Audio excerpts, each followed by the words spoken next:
헤일리입니다. 영어 때문에 너무 머리 아프시죠? 영어 고민이 있는 곳이면 어디든지 찾아갑니다. 자, 오늘은 어디로 찾아가면 될까요? 오늘은 대학교 영어 동아리입니다. 네, 자, 대학 생활. 자, 영어에 대한 흥미와 또 영어 공부가 굉장히 중요해지는 시기인데요. 우리 대학생들은 어떤 영어 고민을 가지고 있을지 찾아가 보겠습니다.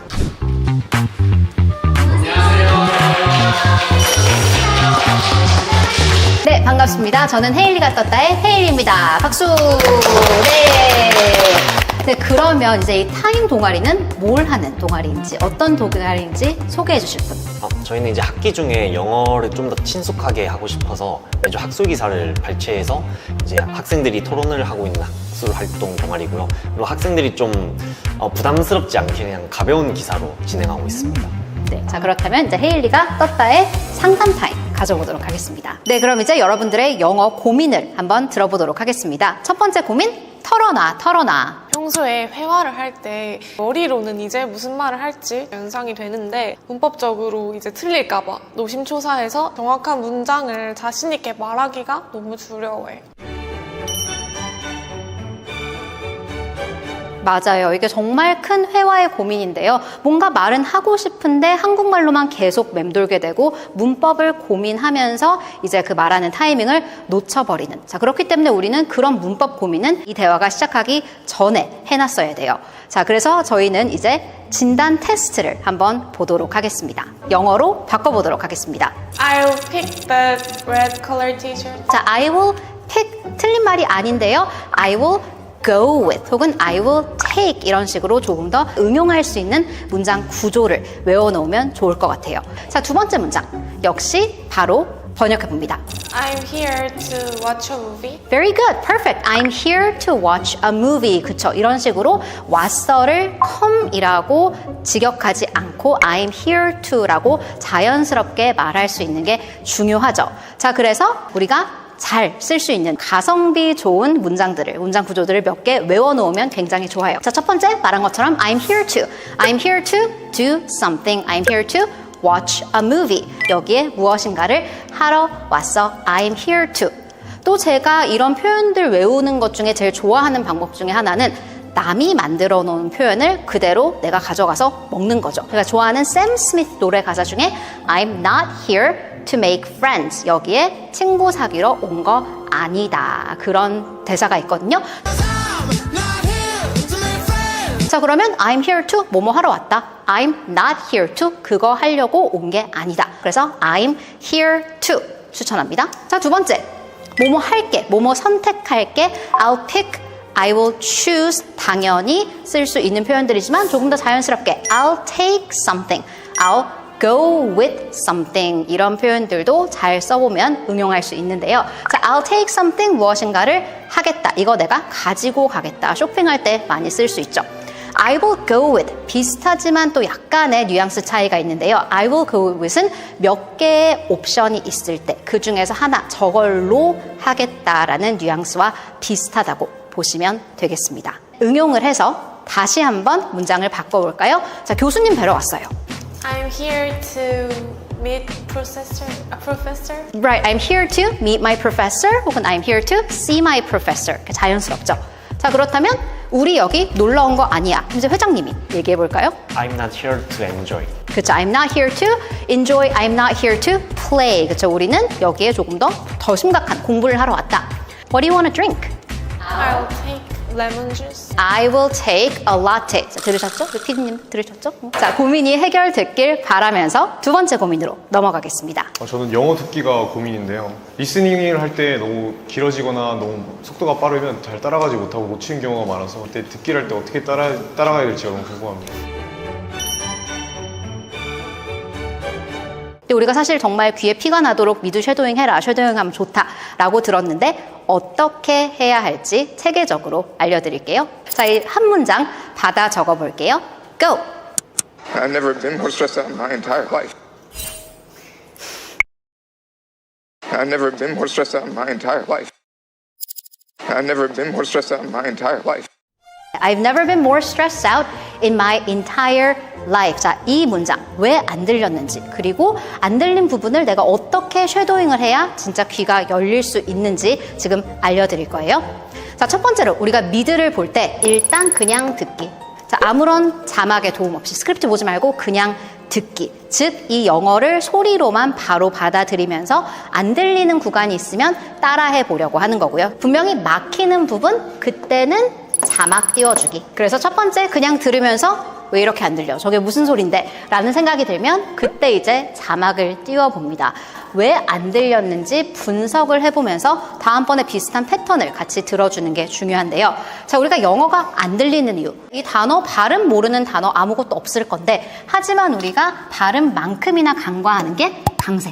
인토네이션을 잘하면 내가 스피킹을 유창하게 하는데도 도움이 되거든요. 그러니까 강세가 무슨 소리냐면 영어에는 어떤 음절은 확 강세를 주고 어떤 음절은 확 강세를 내리는 그런 웨이브를 타게 되잖아요. 자, 그래서 보편적으로 영어는 1음절의 강세를 확 주고 나머지는 뺄 거예요. 그러니까 스트레스, 네 음절짜리가 아닌 스트레스. stress. 그래서 stress의 강세 확 주고 나머지는 빼더라. 자, 그렇다면 반대로 entire 같은 경우는 entire이 아니라 entire 이런 식으로 강세를 주게 됩니다. 자, 그래서 내가 쉐도잉을 할 때 이런 강세에 조금 더 신경을 써주면 당연히 귀가 조금 더 능동적으로 열리게 되고요. 또 내가 스피킹을 할 때도 적용을 할 수 있기 때문에 조금 더 자연스러운 스피킹이 완성되죠.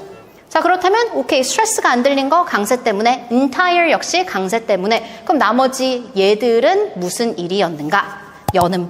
자, 내 리스닝의 가장 큰 숙적, 연음이 되는 건데요. 자, 그럼 연음은 어떤 패턴이 있냐면 이 문장 안에서 그렇게 의미를 가지고 있지 않은 단어들은 다 갖다 붙일 거예요. 자, 그래서 I've never been, 이게 한 묶음. I've never been이 한 묶음. 해서 I've 연을 치면서 I've never been. I've never been. 그 다음에 more stressed out. 요렇게가 또 한 묶음이니까요. more stressed out, more stressed out. 여기는 크게 연음을 안 주는 이유가 이 구간이 제일 중요했기 때문에 more stressed out. 자, in my entire 또 요렇게 묶어주겠습니다. 그러니까 in 같은 발음을 in이라고 하는 게 아니라 in my entire life, in my entire life. 하지만 현실적으로는 내가 사실 저게 in인지 on인지 n인지 몰라도 stressed out, never, entire life 그 정도만 들어주면 의미 파악은 되지만 쉐도잉을 할 때는 지금 이게 in my entire이 아니라 in my entire 이런 식으로 쉐도잉을 해주면서 자막을 보고 이게 이런 논리구나. 그리고 마지막으로 다시 들어주시면 이제 귀가 내 귀 되게 괜찮게 열려있는데 뻥 뚫렸는데 그런 느낌이 올 거예요. 자, 그래서 항상 쉐도잉을 조금 더 효율적으로 강세와 연음과 발음에 맞춰서 해주시는 걸 추천드립니다. 한 번씩 읽어볼게요. I've never been more stressed out in my entire life. 자, 그럼 이제 두 번째 문제 들어보겠습니다. This is terrible. What am I supposed to do if he asks me? This is terrible. What am I supposed to do if he asks me? What am I supposed to do if he asks me? 자, 여기서 또 왜 안 들렸는가? 똑같이 연음, 강세, 발음을 볼 텐데요. 이 what am I supposed to do? 뭘 어떻게 하라는 거냐? 어쩌라고의 의미가 되는데요. 그래서 하나로 있는 표현이기 때문에 굉장히 연음이 심해집니다. 여기서도 마찬가지로 A 발음 안 할 거고요. What am I? What am I? What am I supposed? 강세가 supposed to do. supposed to do. 그렇기 때문에 앞에 써 발음이 잘 안 들리죠. What am I supposed? D와 T는 발음이 비슷하거든요. D, T 비슷하니까 역시 연음으로 한번 엮어줄 거고 What am I supposed to do? What am I supposed to do? if 발음에서도 똑같이 모음 I를 빼고 if he, 그러니까 if he가 아닌 if he asks me. If he asks me. 강세를 뺀다는 게 그러니까 여기서 결국은 모음을 발음 안 한다고 생각하시면 돼요. 이제 SUP라고 발음을 하는 게 아니라 이런 식으로 발음하시면 더 자연스럽습니다. 그럼 다시 한번 해볼까요? Supposed to do. 그렇지. If he asks me. 그렇죠. 네, 그러면 이제 세 번째 고민 들어볼게요. 전 영어로 말할 때 틀에 짜여진 말하기가 계속 나와요. 예를 들어서 나 쉬고 싶어 라는 문장을 말하려면 I need a break가 정확한 표현인데 계속 I need to take a rest처럼 형식적인 문법이 나오는 게 좀 고민입니다. 이 다음 레벨로 넘어가기 위해서는 이런 뉘앙스, 뜻은 알고 있지만 휴식 어떤 차이가 있는 휴식인지를 이해해 주는 게 중요하죠. break는 말 그대로 뭔가를 한번 끊어주는 거예요. 그러니까 summer break, 학기가 되다가 브레이크 한번 끊어주고 이렇게 또 겨울 학기가 이어지는 수업과 수업을 끊어주는 그런 그러니까 시간을 얘기할 때 브레이크라고 하는 거죠. rest는 뭔가 내 몸과 마음이 쉬는 그런 약간 더 추상적인 단계가 됩니다. 내가 브레이크라 그래서 무조건 rest를 하는 건 아니거든요. 그러니까 내가 I need a rest 그러면 좀 누워서 쉬고 싶다. 그런 얘기가 되는 거죠. 촬영 5분 쉬고 갈까요? We need a break. 하지만 오늘 다 탈탈 털렸으니까 집에 가서 you need to rest. 이런 차이가 있는 거죠. 그래서 그런 뉘앙스의 차이 한번 보시면 좋을 것 같아요. 자, 그렇다면 제가 이 rest와 break를 가지고 테스트 한번 해보도록 하겠습니다. 문장 2개 드릴 건데요. running을 한 다음 날에는 쉬는 게 중요하다. 그럼 여기서는 break를 쓸 것인가? rest를 쓸 것인가? rest. 그쵸. 왜냐하면 여기서 쉬는 거는 뭐가 쉬는 거다? 내 열일한 근육들이 쉬는 거다. 그래서 그런 휴식을 취하게 하는 게 중요하다. 의사 선생님이 러닝을 한동안 쉬는 게 좋겠습니다. rest다, break다. 그쵸. 왜냐하면 러닝을 하는 것을 멈춰라, 좀 끊어라 였기 때문에 break. You need to take a break from running. 자, 그래서 첫 번째 문장은 러닝을 한 다음 날에는 쉬는 게 중요하다. You need to rest the day after you run. 두 번째 문장은 You need to take a break from running. 러닝을 한번 끊고 좀 쉬다가 그때 장기적인 레스트를 하다가 다시 돌아가는 게 좋겠다. 오묘한 뉘앙스지만 우리가 이걸 확실히 활용할 수 있으면 영어가 한 단계 더 업그레이드 됩니다. 네, 그렇다면 내 영어의 뉘앙스, 내 영어 레벨을 조금 더 올려주기 위한 그 뉘앙스의 차이점. 한국말로 봤을 때는 해야 한다 라고 똑같은 의미가 있는데요. should는 안 해도 되는 거, 하면 좋은 거, 했으면 좋겠다, 하는 게 좋겠다. 조언이 되는 거고요. have to, 꼭 해야만 한다.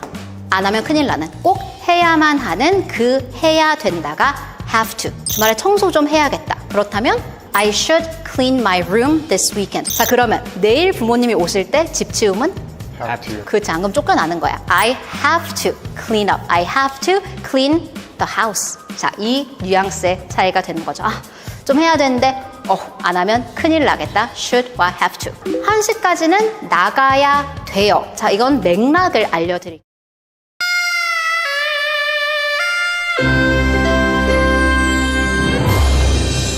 The time is now 7 o'clock.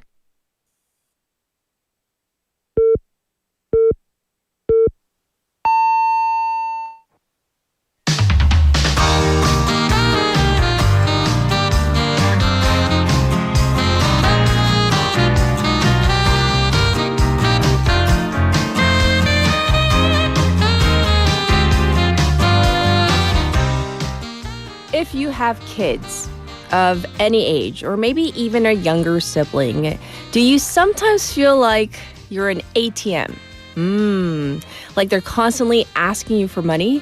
Or maybe they're not asking you directly for the money, but you have so many expenditures when it comes to raising a child. Well, you can feel a little bit better if you answered yes to any of the questions I just threw out to you, because whether your kid is in kindergarten, elementary school, or all the way through college, they're expensive. English kindergartens, private academies, extra classes to pass a test or get a certificate, and yes, college tuition. Really expensive, and we are definitely the land of education fervor. I'm Catherine. This is Morning Wave in Busan on Thursday, January 22nd on BEFM, 부산 영어 방송.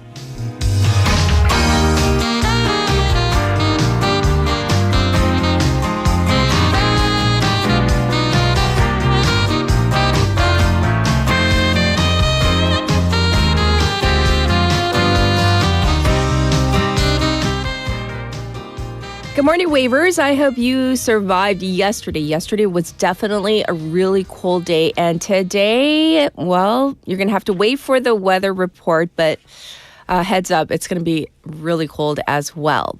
It is winter vacation season for students here in Korea. And although spring feels like it is far, far away, it's going to creep up quickly, especially when it comes to tuition bills for college students. And that tuition deadline may feel like it is sneaking up faster than before, especially for schools that have raised their tuition. So year in and year out, tuition hikes are very controversial, but especially for the past 2 years, goodness. So many major universities last year raised their tuition, and the thing is this, many of these same universities have announced yet another tuition hike. And with this, students are expressing their frustrations, particularly questioning what they're actually getting with this increase in tuition. Students at, for example, Hankuk University of Foreign Studies held a press conference earlier this week saying that they no longer trust the school to live up to its pledges. The students say that the school pledged to install an elevator in a professor's learning development building, but that has not happened yet. And the students claim that most of the 6 billion won additional proceeds from the heightened tuition went to areas that had nothing to do with the students' requests or demands. Students at Ewha Women's University are still demanding expanded shuttle bus stops from their tuition hike last year. With this conflict, students are protesting with the mantra, "We are not your ATM." The schools, for their part, say that the money did go to improve the learning environment, although it may not have been in specific fields that the students wanted. The government this year did not recommend that schools freeze their tuition, which has prompted many private schools to look into raising their tuition. And, you know, the phrase, the price of everything goes up. Well, aside from our income, right? This is a fact of life. And the reason behind the school's tuition hikes is this. You know, you got to go with the flow of times, you know, with inflation, etc. But this is also why hikes feel like such a burden for students and parents 2 years in a row. And I won't say how much I paid. I just paid my little one's tuition. When I printed it out, I did a double take and I said, maybe that's a typo. Was not a typo. So yeah, that's how shocking the big increases are. And for those of you who have children, you know what I'm talking about. Now we're going to talk about our text topic. So here we go. What kind of workouts or sports do you do or play? Do you want to try? Or maybe vice versa, you don't ever want to try this one. So what might that be? 자, 내가 하는 운동과 해보고 싶은 운동.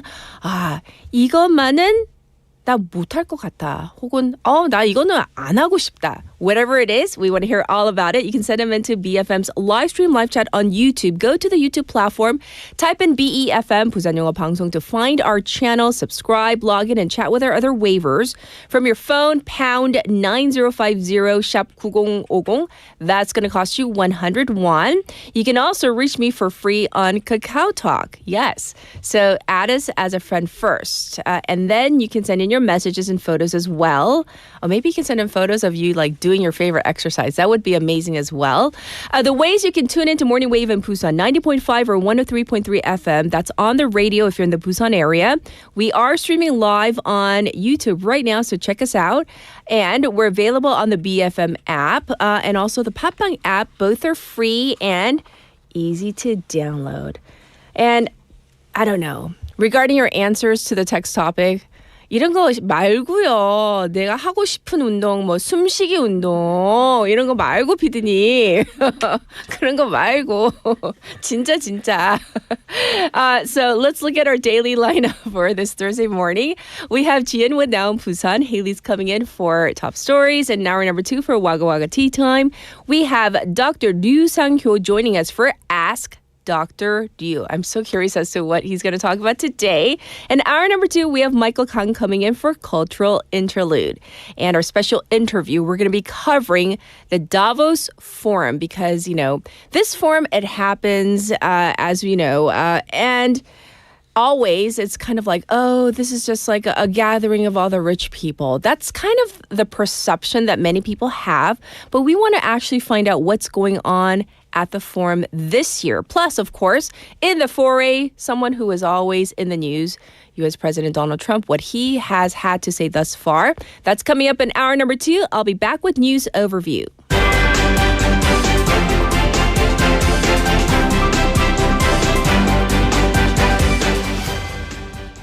It is now 7:07. This is News Overview. Han Duck-soo sentenced to 23 years in insurrection case. Former Prime Minister Han Duck-soo was sentenced to 23 years in prison for having played a key role in ex-President Yoon Suk-yeol's martial law imposition, which the court said constituted an act of insurrection.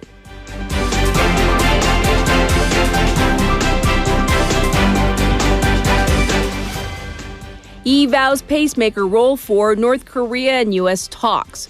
President Lee Jae-myung said that he will make diplomatic efforts to help North Korea and the United States swiftly resume bilateral talks while implementing measures to create conditions for inter-Korean dialogue.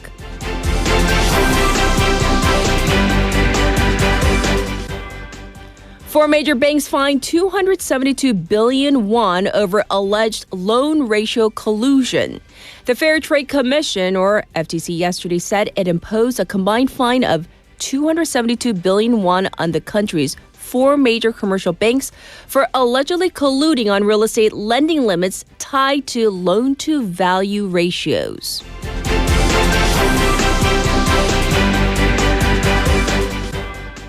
AI Act goes into effect. The Basic Act on AI, the country's first comprehensive artificial intelligence law, goes into effect today, with the government reaffirming that the law aims to promote industries rather than regulate, as the industry cautiously watches the developments.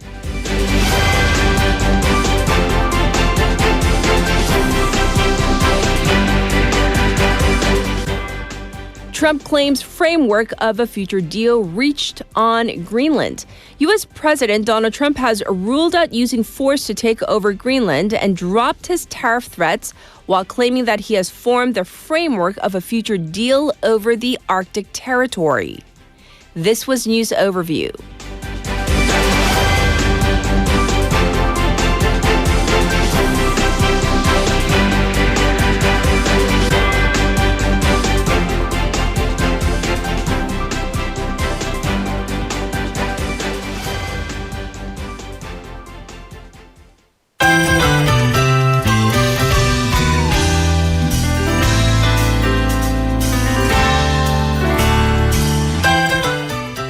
It's time for Now Busan. We have Jian in the studio. Let's say hi first. Happy Thursday. Good morning. Yes, well, I am curious. I know you're very active.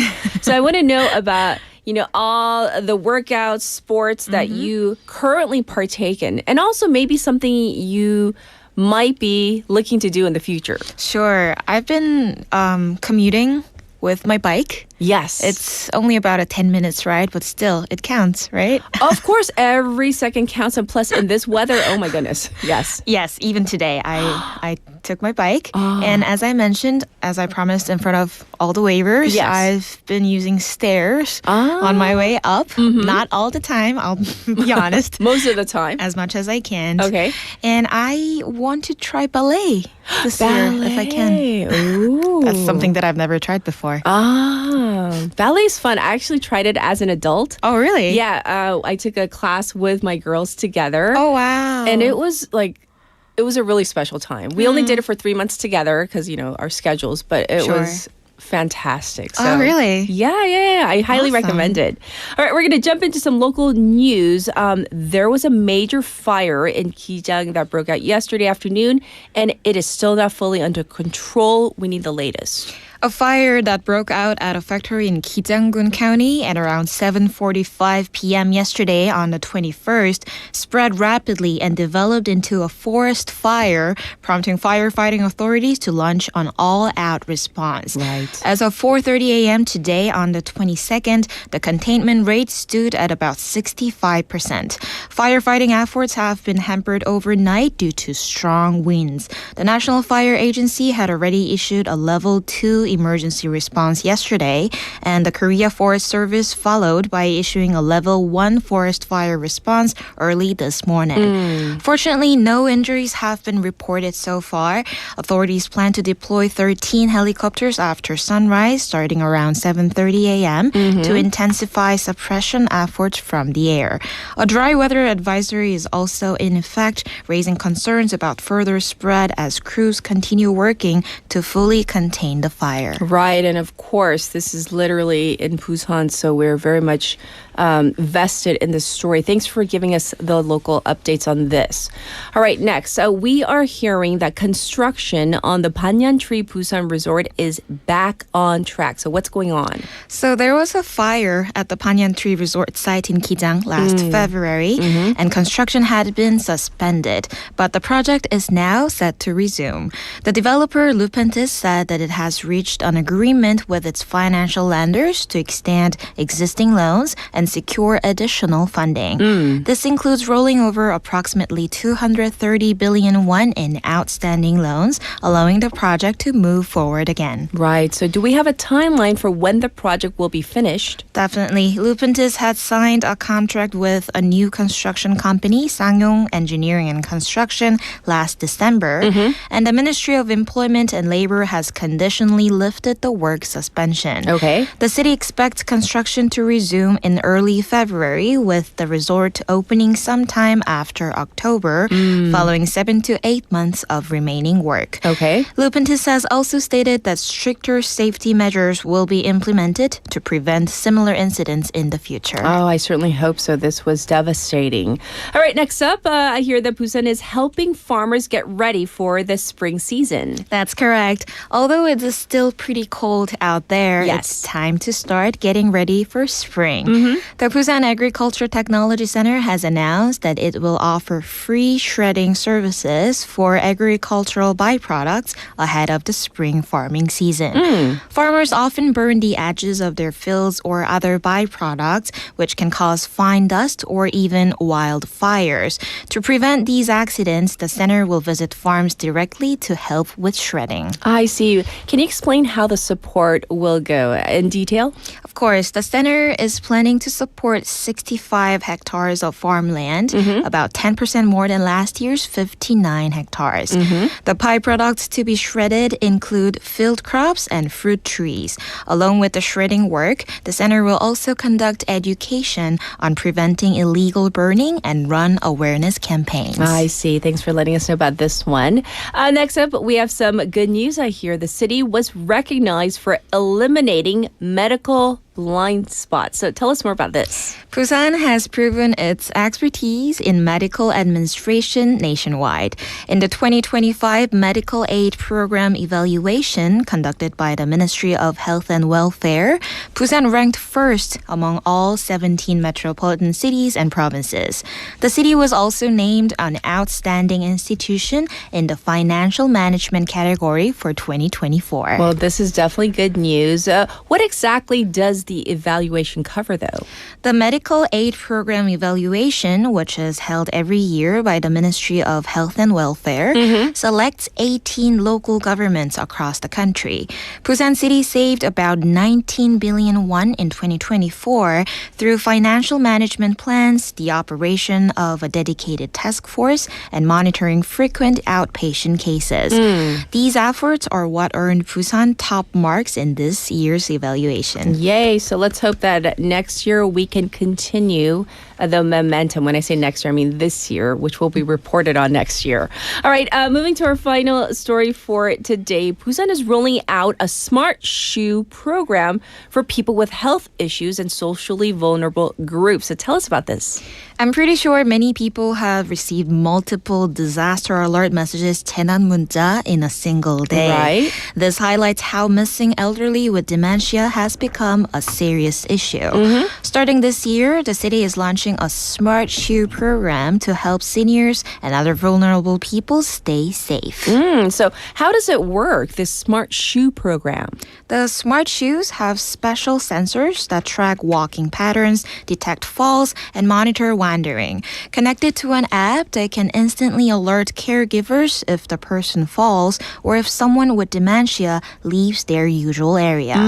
In the pilot program, participants gave the service a score above 8 out of 10, showing a very positive response.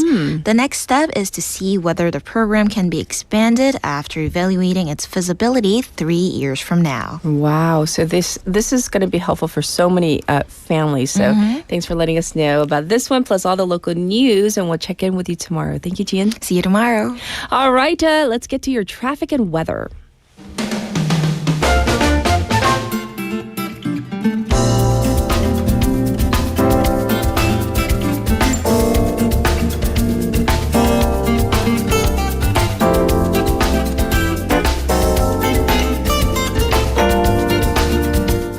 It is now time for your traffic report. First up, let's talk about the Dongseok overpass. It is congested from Pyeongnaekgo ramp to Churae. Also backed up on Mandokdaero from Minam to Mandok intersection. And there is traffic building on Luno Samsungdaero from Myeongho Kyo to Shinho Bridge. And also slow on Chungjangdaero from pier number 5 to pier number 4. Currently, it is -7 degrees Celsius under clear skies here in Busan. The daytime high is going to go up to, ready, to just 0. The city is under a cold wave effect preliminary report and a dry weather special report, so please be careful, especially with fires. Across the nation, another freezing day, literally. Around -12 in the capital area, with the wind chill factor making the real field temperature even colder. Snow forecast around Jeolla and Jeju as well. This was your traffic and weather.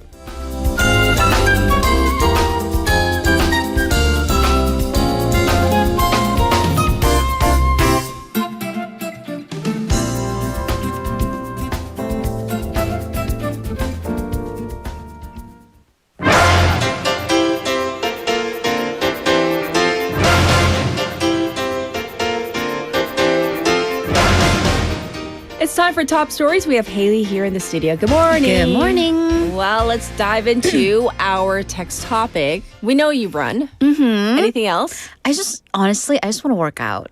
I Like right couldn't go yesterday. Uh-huh. I was told by a doctor to cut down my. I have shingles right now. It doesn't hurt, not in pain. But he was like, cut your workouts to a third. So I'm like, so I can run 3 kilos as opposed to 9? Like, that's what you're telling me? But although I do love running, I don't ever want to do a marathon, like a full 42 point whatever. Kilos? Yeah, never. I mean, never say never, but never. Oh. I'm afraid. Like, that's so many kilos. Like, that is so many kilos. Like in one run, like right? 42. Like, oh my gosh. Are there other sports that you're interested in, or you're like, this is not for me, aside from the marathon? I do want to try Pilates because I think as you age, it's all about mobility and making sure you're flexible. So yeah, I do want to try that.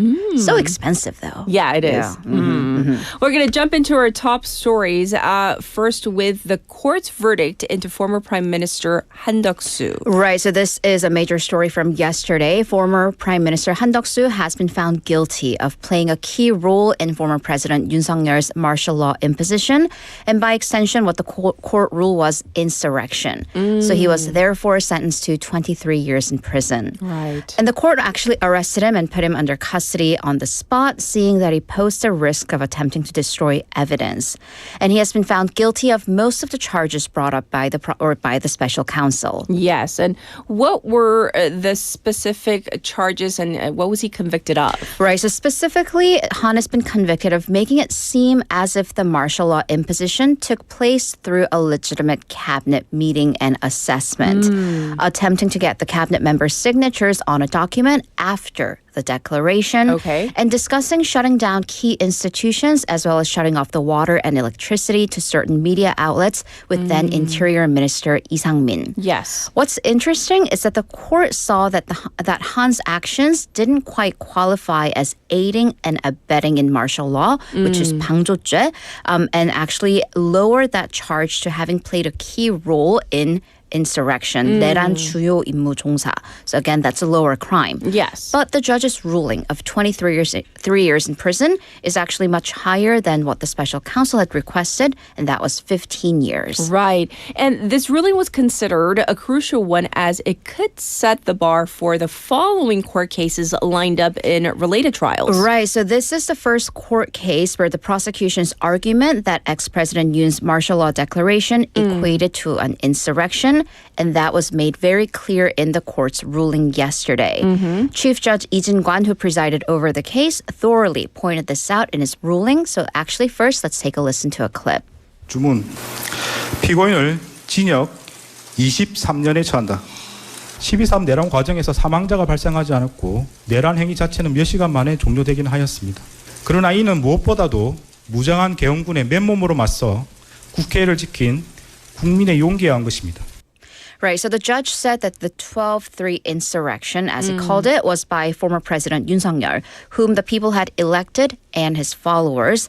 And this falls into what he called a top-down insurrection or a self-coup, 친위 쿠데타, so a coup onto his own administration. Okay. So the judge said that the unconstitutionality of such coups is incomparable to a bottom-up coup, as such act by an elected official in power that shakes up the very foundation of democracy and the rule of law. Okay. And in the clip that we just heard, the judge actually choked up a little bit when he explained that the only reason that no one died on the night and the insurrection ended in a few hours is because of the people's courage that fought the armed martial law forces in front of the National Assembly. And he stated that considering the position of the then Prime Minister, who's supposed to be the second in command in the government, he decided to participate in the coup. Well, what implications might this have for the upcoming verdicts? Right, because in court cases, precedence, right, 전례, is quite important. So this ruling, it goes against former President Yoon's and his defense's claims that the martial law declarations was to warn the people about the crisis that was going on in politics and governance. So for many key cases, the Central District Court has made rulings that set precedents, and usually courts don't veer far away from this. Okay. It's also notable that the court in this case pointedly and very strongly criticized those who aided and abetted an insurrection. So the next upcoming trial is ex-Interior Minister Lee Sang-min, who also faces aiding and abetting charges. That's been scheduled for February 2nd. The special counsel in this case requested also 15 years here. Okay. Of course, the biggest case involves former President Yoon Suk-yeol, scheduled a week after that on February 19th. The special counsel has requested the death penalty. That's right. Well, leaving the legal, framework and all the verdicts, whatnot there. Up next, let's talk about President Lee Jae-myung holding a press conference outlining the government's goals for the new year. Right. President Lee Jae-myung presented the blueprint of his administration for this year, calling it the starting point for a grand leap for the country. So here he laid out plans for reform of organizations that hold power and also a transformation of the country's economic growth strategy. Yes, so let's talk about these plans. Right, so the first ones, they regard social changes and reforms. Here, President said that the direction of the government was getting away from ideology to get it away from ideology, parties, and political conflict, to seek this realistic pragmatism with only the people's lives and livelihoods in sight. He stated that this prosecutorial reform was along that vein, which he vowed to unwaveringly push on despite the need to make adjustments as necessary. Yes. The president also said that non-capital region-led growth was a survival strategy for the country, namely integrating the administrative processes of Daejeon and Chungnam and also Gwangju and Jeonnam. What about in the area of peace and security? Right, so you touched on this briefly. So he emphasized his role as the pacemaker, not quite the peacemaker for North Korea and U.S. talks. Okay. That thawing North Korea's current icy attitude is not something that can happen all at once, but that he will consistently push on with realistic ways to ease tensions. Sure. He also said that the ultimate goal of unification, that may have to be pushed back, but the country will seek for a situation of the two Koreas coexisting in peace. Right. Also, the economy, another major factor. One hot button issue, the currency rate. So the president sort of downplayed the situation as something, as some people calling it the new normal, that the current high currency rate ratio is not unique to South Korea, that it's hard to fix with just Korean policy. He cited the authorities who projected the currency that would go down to the lower 1,400 won range, if not lower in the next couple of months. Yes. As for real estate, another hot button issue in the country, the president said that he wasn't, at this moment at least, wasn't thinking about using tax regulations to keep home prices down, that if it comes to that, it should be a last resort measure. I see. Actually, I hear we have a yes. correction to a story that we just talked about, right? Right. So I do want to correct in terms of former Interior Minister Lee Sang-min's court verdict that's coming out. I do want to clarify that this is scheduled for February 12th. Okay. All right. Thank you for the clarification. We're going to talk about another wildfire, not the one in Kijang, in Gwangyang, Jeonnam province. Right, so a fire broke out of a home in Gwangyang City yesterday afternoon around 3:02 p.m. So this caught on and unfortunately spread to the nearby mountain amid the strong winds and dry weather, spreading into a wildfire. Okay. According to the National Forest Service and Jeonnam Fire Agency, they issued a nationwide mobilization order. The fire authorities also had to raise the fire response level to level 2 as winds and dry air made the extinguishing efforts difficult. Yes, and what are the extent of the damages? Thankfully, no casualties have been reported, but over 100 residents have evacuated to nearby community centers from their homes. The city said that as of 9 p.m. last night, some 42 hectares of forest has burned. That's equivalent to about 58 football fields. Ooh. Well, firefighters, they actually worked through the night, I hear. Right, so the fire is said to be about 80% extinguished as of midnight. The Forest Service dispatched the Surion helicopter for the first time because they can fly at night, also equipped with infrared cameras. The authorities also sent in some 300 personnel and 38 fire trucks and other vehicles. A drone analysis of the fire site showed that about 42 hectares of the land is on fire, and the line of fire stands at a little over 3.83 kilometers. The authorities said they will dispatch in about a couple dozen other helicopters when the sun rises. That's been scheduled for 7:30 in the morning. Their goal is to finish the job within the day. Right, so that's right around now. So, of course, thank you to all the firefighters working across the country. And let's do our part. Let's be extra careful. Absolutely. Well, we have some good news in this age of high prices. We need some good news. Yeah, we talked about the sticks with the tuition and now a bit of carrot. Okay. So for film lovers, the final Wednesday of each month may be their favorite day. And that's because this is Culture Day. 문화가 있는 날. So during these days, admissions to cultural heritage sites, they're free. Also, megaplexes, they offer 7,000 won tickets for 2D films from 5 p.m. to 9 p.m. It's for films that start in that window. Okay. And that is one of the most popular features of this day. So in fact, when the system started back in 2014, only about 28% of the public participated and took advantage of the cheaper tickets. Sure. Last year, 85%. So with that, there's been calls to expand to more days because once a month doesn't seem like it's enough. Right. So are they expanding it? They're going to. So don't get excited quite yet. But they have plans to expand this to every Wednesday night, designating that as Culture Days. So the Culture Ministry announced a legislative pre-announcement to the changes to the Culture Act, and that will again designate every Wednesday as Culture Day. Again, hasn't been implemented yet as we are in the pre-legislation period, but once it does, I'll be the first to let you know. Yes, please do. For our final story, U.S. President Donald Trump had a surprise press conference recapping his first year back in office. Right, so this isn't the Davos speech, which the show we'll talk about later, but Yes. President Donald Trump held a special press briefing at the White House press room on Tuesday local time. So he walked into the room. They were expecting the press secretary. The president walks in with a pile of papers, and the cover page said in big fonts, White House accomplishments, and that he laid out for an hour and 20 minutes subsequently, outlining accomplishments in fields of diplomacy, economy, and social policy, specifically how his administration stopped illegal immigration, lowered crime, and lowered prices, calling the U.S., quote, the hottest country in the world. Okay, well, I hear he actually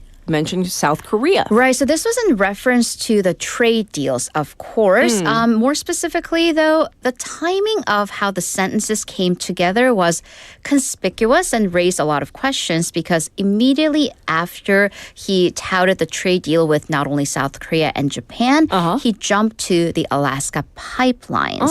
The Alaska Pipeline Project, which seeks to export natural gas from Alaska to Asia.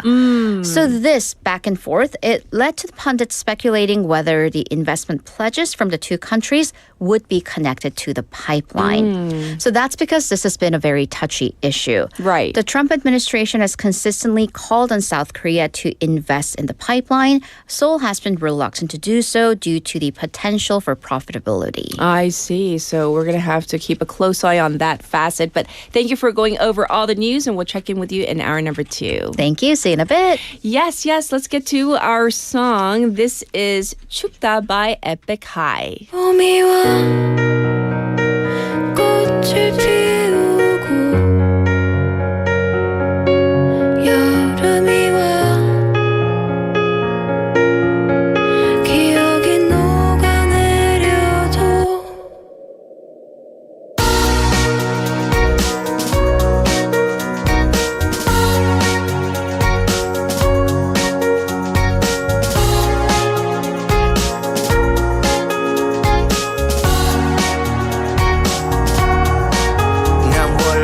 계절이 어울리지 않아 차가운 알잖아 모진 성격은 사로라는 겨울 시린 바람 알 만큼 알잖아 내가 냉정이다인걸 겨울바다 같은 심장인걸 배를 띄워 다가오면 알겠지 내가 섬이 아닌 빙산인걸 난 초점을 잃었지 서리 낀 눈 시린 기억이 밟혀서 목젖 없이 비명만 질렀지 아픈 상처만 남은 빙판이었지 눈사태 난 듯 무너진 맘 추스려 보니 다시 불 꺼진 밤 너라 내가 떠도 눈 덮인 산은 녹지 않아 여긴 춥다 주머니에 손을 숨겨봐도 너무 춥다 손을 모아 있긴 불어봐도 맘이 얼어붙어서 It's so cold 자꾸 입술이 튼다 너무 춥다 이불로 내 몸을 감싸봐도 너무 춥다 누군가의 품에 안겨봐도 가슴이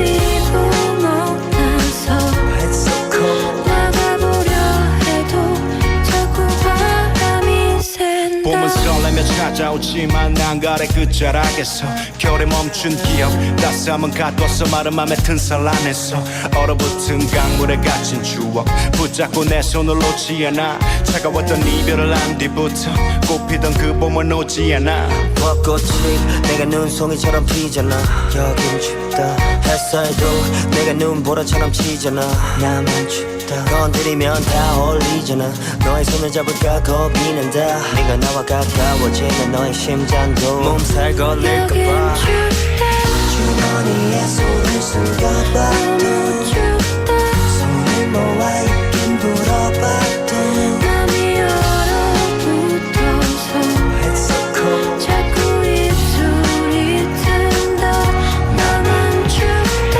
이불로 내 몸을 감싸봐도 너무 춥다 누군가의 품에 안겨봐도 가슴이 구멍나서 It's so cold 나가보려 해도 자꾸 바람이 샌다 I'm cold as ice I'm cold as ice I'm cold as ice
is time for Ask Dr. Ryu. Dr. Ryu Sang-hyuk is here. Good morning. Good morning. 안녕하세요. 반갑습니다. Yes. Yeah, the workout exercise, right?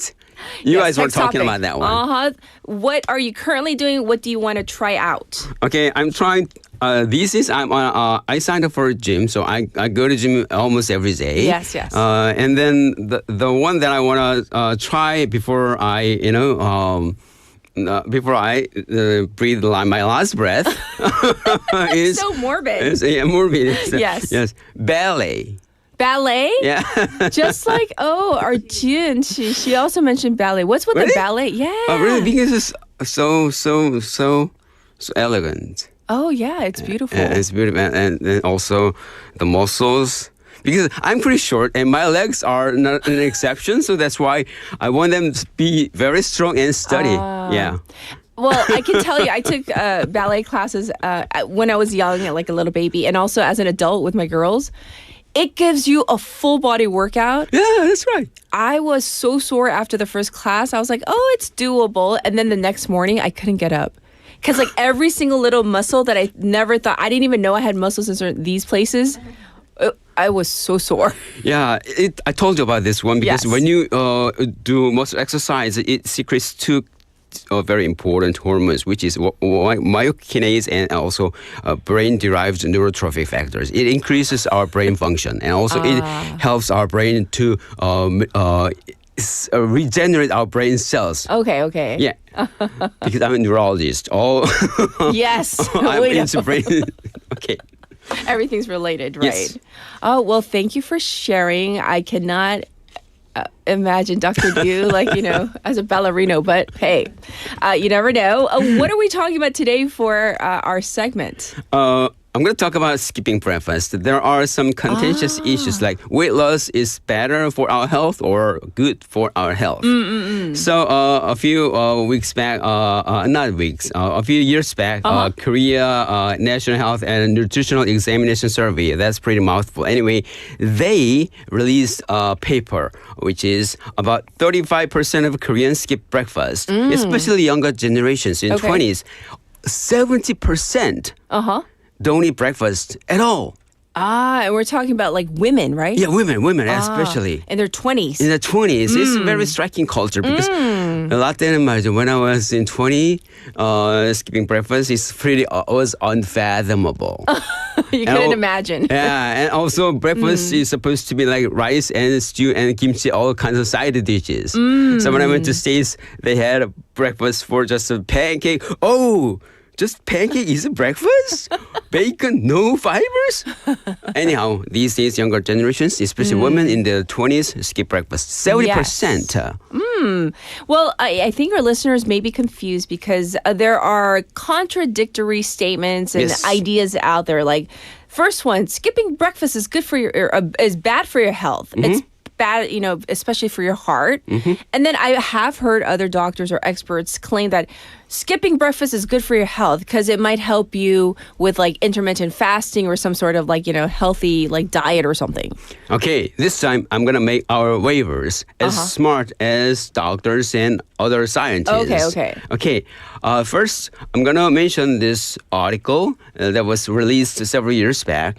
It's large population studies, and they followed people for more 1 or 2 decades consistently, and show that habitual skipping breakfast is associated with metabolic syndrome, high blood pressure, low, very bad cholesterol, diabetes, and even cardiac death and stroke. Oh, wow. Yeah, but the problem is that it's an observational study, which means it doesn't say that breakfast can cause this kind of those nasty health problems. Let me tell you about, first of all, observational study. Okay. It means doctors do not tell people what to eat or how to live.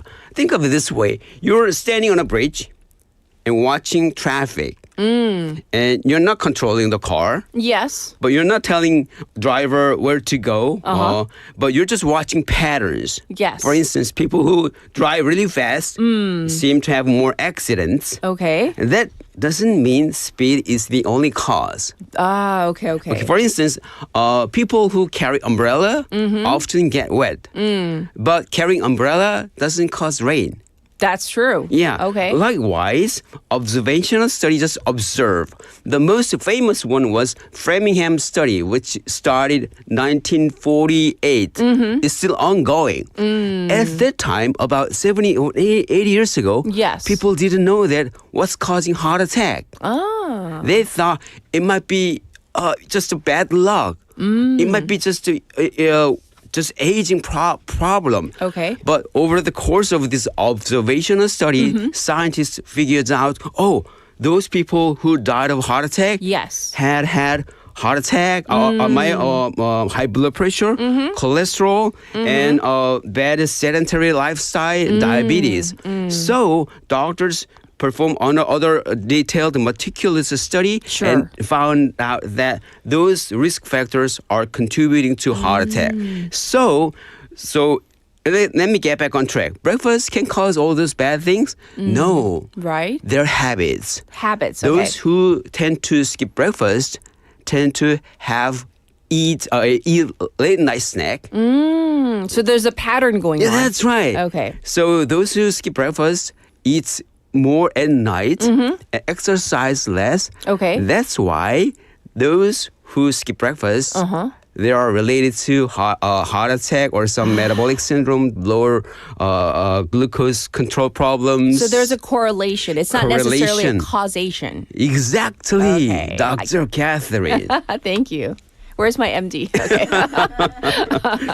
Yes. Yeah, that's called observation, 관찰 연구. But on the other hand, so doctors perform some randomized controlled trial. 이거는 한국말로 무작위 대조 연구. Anyhow, this study is very confirmative. It can enables us to whether this medicine is working, this lifestyle is really bad or good. For instance, random means by chance. So we doctors take, for instance, 100 volunteers. Yes. And half of them randomly assigned to skip breakfast. Okay. And half of them randomly assigned to eat breakfast. And also controlled means everything else supposed to be kept similar, like same age group, same instructions, same follow-up time. So and what matter, the difference between them is breakfast or no breakfast. And then scientists have verified that skipping breakfast is bad. But but there's a little bit of a silver lining, because when you skip breakfast in a short term, it helps lose weight. Yeah. So well, that's good, right? Yeah, I mean, that's good. For people who want to lose weight, I get it. You might be skipping breakfast, like a meal, right? Yeah. Let me give you another example, another question. Let me give you some quiz. Skipping breakfast can boost your metabolism or slow down your metabolism? Oh, that's a tough one. I don't know. What is it? What's the correct answer? Correct answer is it doesn't boost your metabolism. It's the other way around too. And the opposite is also true. Skipping breakfast does not automatically slow down your metabolism nor boost your metabolism. Oh, okay. So what matters is timing. The timing of having breakfast. Oh, okay. So, well, what about the timing? When should we be having it? Because breakfast timing is it works like a Zeitgeber. It's a time cue. Yes. So it starts your day with a very refreshing, energetic mood. So those who start day with having breakfast tend to have lower stress level and high energy. Yes. And also it boosts our brain function. So that's why, as a neurologist, having breakfast is like a quick starter for our brain and our body as well. So our body is more morning friendly body. So whenever you experience some kind of a jet lag, move to another country or a different time zone, one of the best ways to get over this jet lag is having breakfast at their time zone. Okay, I get it. So that's what I recommend. So, in terms of anything else we need to know, because like I mentioned the word intermittent fasting, which is very still trendy these days, right? Oh, yeah. Right. So many people skip breakfast because it's part of their intermittent fasting diet, or people started in January sometimes, right? And I know there are different ones where you do 16 hours of fasting and there's an 8-hour window. Some people do it you fast every other day, or there are different programs out there. But in terms of breakfast, you said timing matters, right? Yeah. 간헐적 단식. Yeah, it really works for our body. It's good. But the timing matters because there are several studies. Recently, studies suggest that early time restricted eating breakfast and lunch, like brunch, and then avoid a late night dinner. It's better for insulin sensitivity and circadian alignment than skipping breakfast and eat late. So 아침에는 점심은 많이 먹고 저녁에 조금 먹는 게 좋은 거죠. 그렇죠. Yeah. Yes. So our organ and our hormones are biologically programmed to function best earlier in the day. So if you are into intermittent fasting, 그렇게 할 때에는 정말 아침 정말 Is this true? What a producer's asking? Yeah. Exactly. Yes, it's a saying. So can you read it to our listeners? 예, 아침에는 왕처럼 점심은 서민처럼 저녁은 거지처럼 먹으라는 거 맞네요. That's right. So in essence, that's a healthier way to break down the same calories, right? It totally hits the nail on the spot. Yes. What about in terms of anything else that we need to know when it comes to skipping breakfast? So let me ask you this on a personal note. Do you always have breakfast? Oh, yeah, I always have breakfast. At what time? Is it okay to ask? Whenever I wake up in the morning, I just even I couldn't open my eyes. Yes. And I just go, my legs leads me to kind of a kitchen and then grab something. Like what? What do you have? What doctor do you have for breakfast? Whole wheat bread. Whole wheat bread. Yeah, and peanut butter. Oh. And the special type of peanut butter is really tasty and very creamy, but it has a lot of processed artificial flavors in it. So I bought two different kinds. One is organic, pure 100%. The other one is mixed with a lot of processed one. But it tastes good. It tastes good. But I blend them together and spread it on my whole wheat bread and then eat it. Yes. So when I was young, my mom forced me to do this one. So that's why my body was programmed to do that. So eating breakfast is my way of waking up in the morning. We have a question for you. Yes. From Leslie, of the many things she's posted. Does drinking coffee count as breakfast? Coffee. And Tommy also said that as well. Okay. Yes. Yeah. But I wanted to drink coffee with a little bit of snacks and also milk and a little bit of calories because the Americano doesn't have much calories. So in order to have a kickstart with your day with the coffee, you need some sugar or glucose. Yeah. Sugar. Skipping breakfast, especially ultra processed foods. Yes. In that case, it's better to skip them. Because rather than having sugary heavy ultra processed breakfast, sometimes I go to some kind of some burger franchise to have some in the morning. In the morning. I can't say the name, but like a morning meal. Morning meal, morning muffin, something. That's tasty. It's so tasty. Tasty. Yes. But I want you to skip those kind of a breakfast. Rather, don't skip high fiber rich breakfast, protein rich breakfast. Right. Quality matters.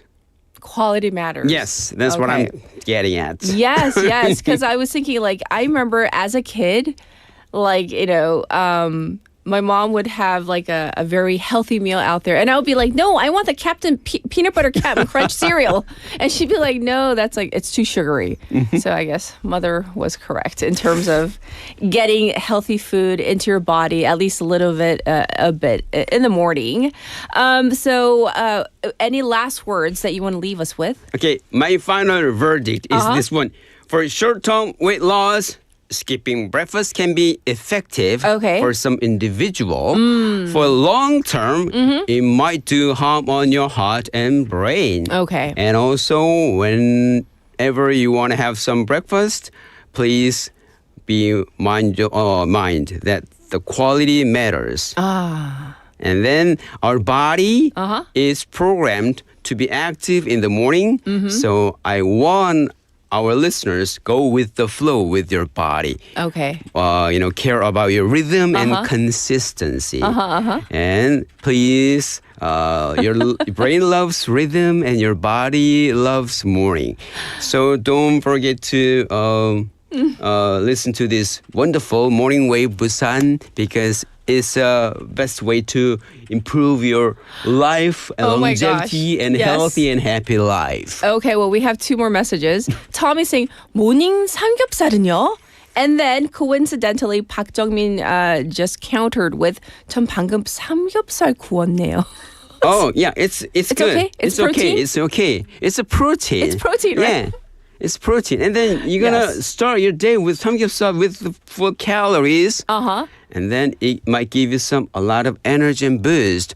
Don't forget to have it with garlic and some other fibers as well. In the morning? Okay. Well, thank you for a very interesting take on our segment today. We look forward to next week as well. Thank you, Dr. Ryu. Okay, bye-bye. We're going to get to our final song for hour number 1. This is Bounce by 조용필. Enjoy. I'll be back at 8.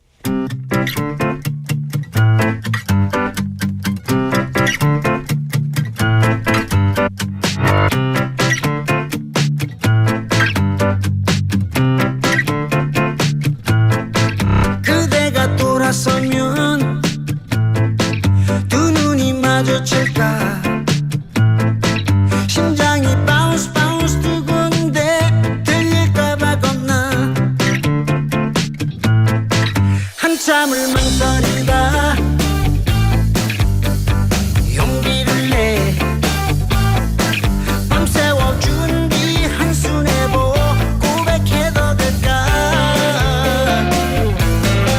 처음 본 순간부터 내 모습이 내 가슴 울렁이게 만들었어 Baby you're my trampoline You make me bounce bounce 수많은 인연과 바꾼 너인 걸 사랑이 남긴 상처들도 감싸줄게 어쩌면 우린 벌써 알고 있어 그토록 찾아 헤맨 사랑의 꿈 외롭게만 하는 걸 You make me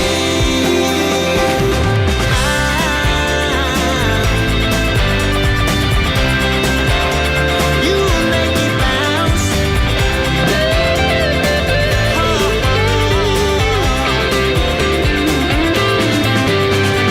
bounce bounce 망설여져 나 혼자만의 감정일까 내가 잘못 생각한 거라면 어떨 때니 눈물이 나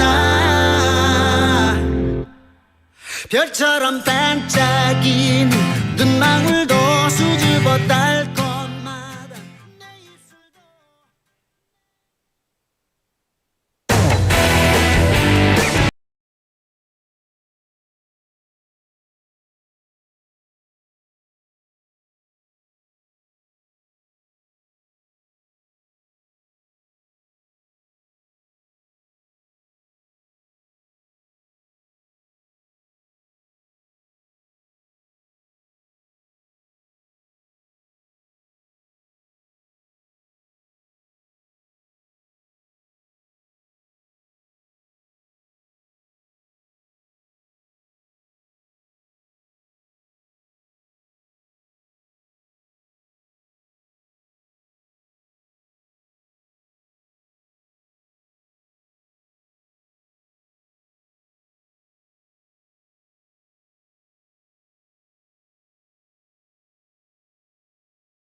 I was so busy this morning. I didn't even get to check my messages.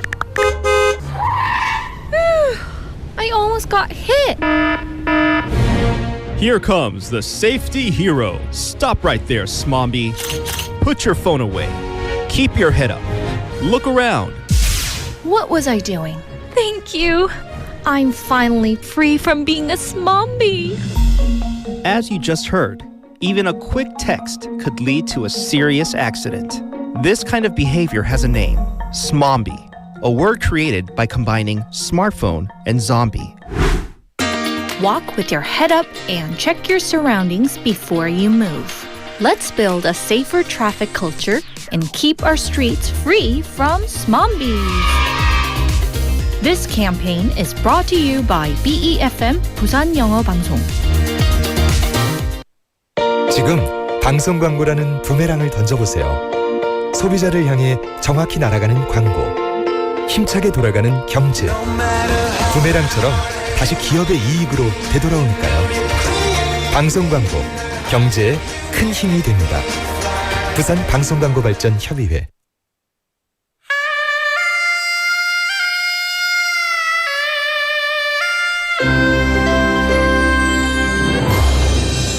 The time is now 8 o'clock.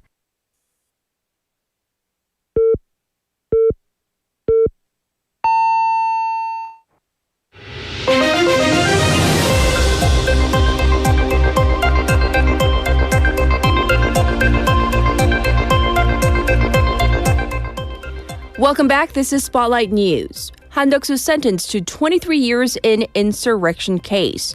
Former Prime Minister Han Duck-soo was sentenced to 23 years in prison for having played a key role in ex-President Yoon Suk-yeol's martial law imposition, which the court said constituted an act of insurrection.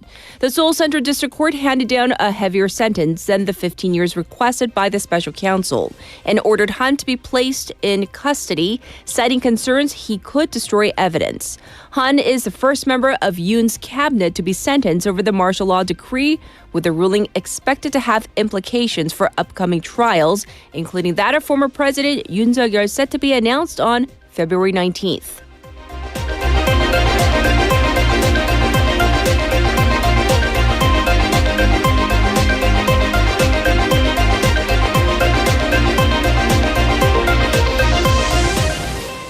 He vows pacemaker role for North Korea and U.S. talks. President Lee Jae-myung said that he will make diplomatic efforts to help North Korea and the United States swiftly resume bilateral talks while implementing measures to create conditions for inter-Korean dialogue. He made the comments during a New Year's televised press conference yesterday, where he also vowed to take steps to restore the military agreement signed in 2018 to prevent accidental clashes and build trust between the two Koreas. He called for a pragmatic approach and reiterated his three-stage phased roadmap for denuclearization of North Korea's nuclear program.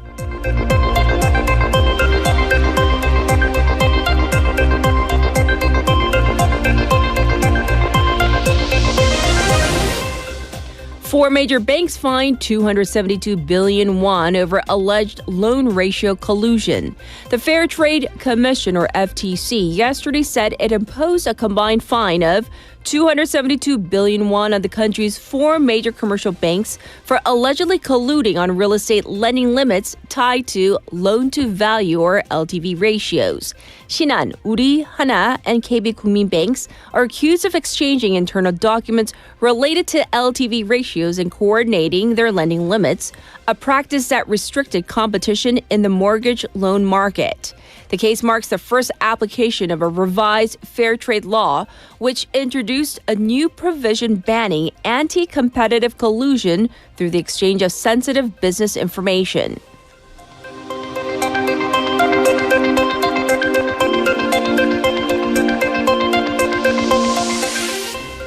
AI Act goes into effect.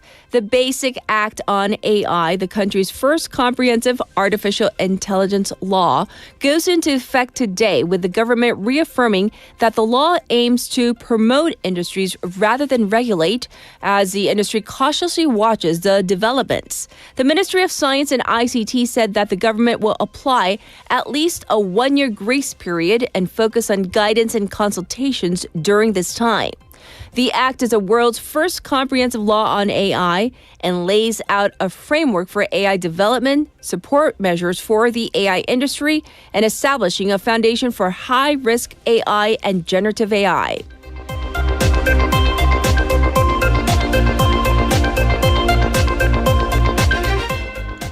Trump claims framework of a future deal reached on Greenland. U.S. President Donald Trump has ruled out using force to take over Greenland and dropped his tariff threats while claiming that he has formed the framework of a future deal over the Arctic territory. The claim came after his talks with NATO Secretary General Mark Rutte at the Davos Forum, where he also gave a keynote speech laying out his achievements and criticizing Europe. During the speech, Trump claimed that the U.S. returned Greenland to Denmark after the Second World War, although there is no evidence to this claim. And this was Spotlight News.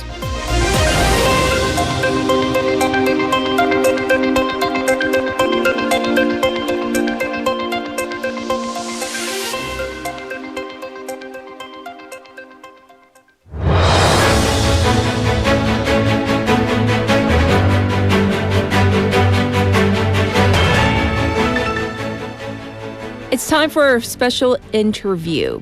The World Economic Forum's annual meeting, better maybe known as the Davos Forum, opened on January 19th in the Swiss resort town of Davos, bringing together global political and business leaders to discuss key international issues. This year's forum is held under the theme A Spirit of Dialogue and features more than 200 sessions, including high-level panel discussions and keynote speeches by world leaders. However, much of the attention at Davos has shifted to rising tensions between the United States and Europe after President Trump announced additional tariffs on 8 European countries just days before the forum began.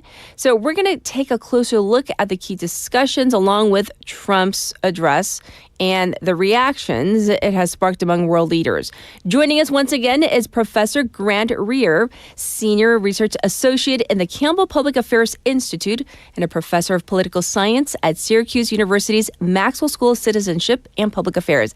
Hi, welcome back, Professor. Hi, it's good to see you. Yes. So Davos 2026, once again, under the theme, A Spirit of Dialogue. From your perspective, Professor, what stood out the most about this year's forum thus far compared to previous years? Well, in previous years, recent years, the Trump presidency has always been one of the things that really has focused a lot of attention. That isn't different this time around. What I thought was different was that the United States, or a lot of the European countries, all of them probably, went from being seen as a problem to being seen as an active threat. And this is because, just as you mentioned in your news story, the president has threatened using force to acquire Greenland, announced tariffs to try to coerce the nations in Europe to force Denmark to sell Greenland to us. Fortunately, those two things didn't happen. I think that this is the president using his longstanding technique of disrupting and creating chaos in order to get something that he wants. And in this case, he got the deals regarding mineral. He appears to have gotten the deals regarding access to minerals and keeping Russia and China away from that access that he wanted. So this may have been kind of him being, in a sense, crazy like a fox, but we've seen the playbook before. Yes, indeed. So in terms of the key global issues or risks that seem to be dominating the discussions, what really does stand out to you this year? What are the world leaders really talking about? Well, they've got a whole host of economic problems that they are dealing with. Europe has had chronically low growth in productivity and growth in the economy.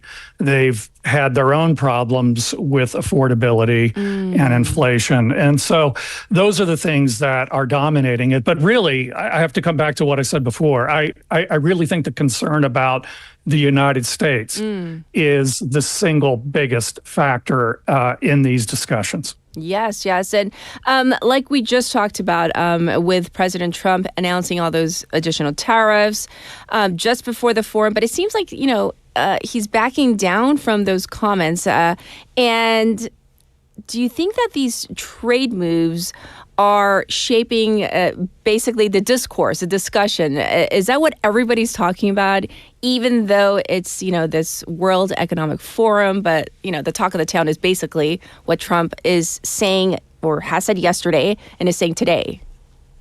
Exactly, and that's by design. And we have to remember that these tariffs are, I think economists would agree on this, not good for the United States economy, not good for American consumers, but they would be disastrous for Europe. And they would cut into Europe's economic success much more than ours. And I think that the president has made that calculation and was banking on it, really. And so the other thing that we may want to unpack is this level of tariffs, and in particular, the announcement that he would be using or would be seriously considering the use of force, deeply, deeply unpopular in the United States. A whole new level of disapproval for the president on this one. Yes. And in terms of what he said, can you break down what did he exactly say in his address? At least the key points, because, he does ramble or tends to. So what did he really say? What was his tone? And your take on what he said? I think to put it into 3 sentences, a very short, I'm great. Europe has deep problems. Let me enumerate them, and I've gotten what I wanted. Wow. So that was such a succinct summary of what went down, but I'm sure it was very lengthy.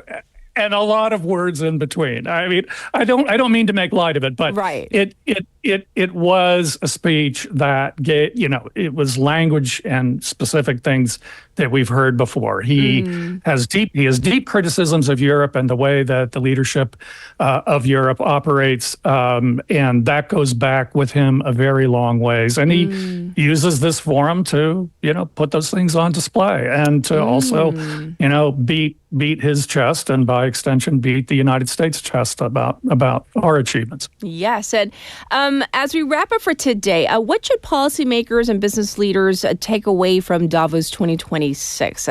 Whether it's from all the endless sessions, the 200 sessions, or high-profile speeches like Trump just gave? I think I'd be looking at the tone of the way that the European leaders are taking, for example, Gavin Newsom's calls for them to stand up more to the president. I think they're really at a watershed moment. How much are they really willing to risk standing up to the president? They've kind of gone along with him so far, and in some ways kind of smirked to each other or sort of, chuckled to each other, but also at the same time kind of given him largely what he wants. I think that's going to be the question, is whether in the next 3 years and in the second half of his presidency that changes. I think that's the thing I'd be looking for. I see. Well, thank you so much for going over the Davos Forum 2026, and of course, wishing you the best. Thank you, Professor. Sure, absolutely, anytime. Once again, this was Professor Grant Reeher, and he put it very succinctly. Of course, it was much lengthier than what he talked about in terms of the breakdown of what President Trump said. But in a nutshell, that was kind of the talk of the town and is at Davos. Yes, it's a World Economic Forum, but overshadowing all of that was the showdown between Donald Trump and the European leaders. All right, we'll be back in just a moment with our second special interview. Good morning. Good morning. 굿모닝입니다. 굿모닝. 좋은 아침입니다. 모닝 웨이브 인 부산. Morning wave in Busan. 모닝 웨이브 인 부산.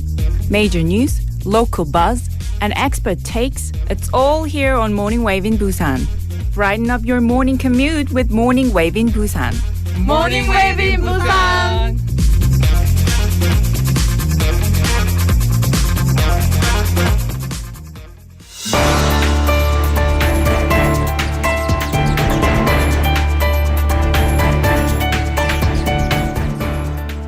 It's time for our next special interview. Concerns are rising over Grok, Elon Musk's AI chatbot, after it generated sexualized images that expose gaps in online oversight. Regulators in the European Union, France, India, Malaysia, and the United Kingdom have launched investigations, with European officials calling the conduct illegal.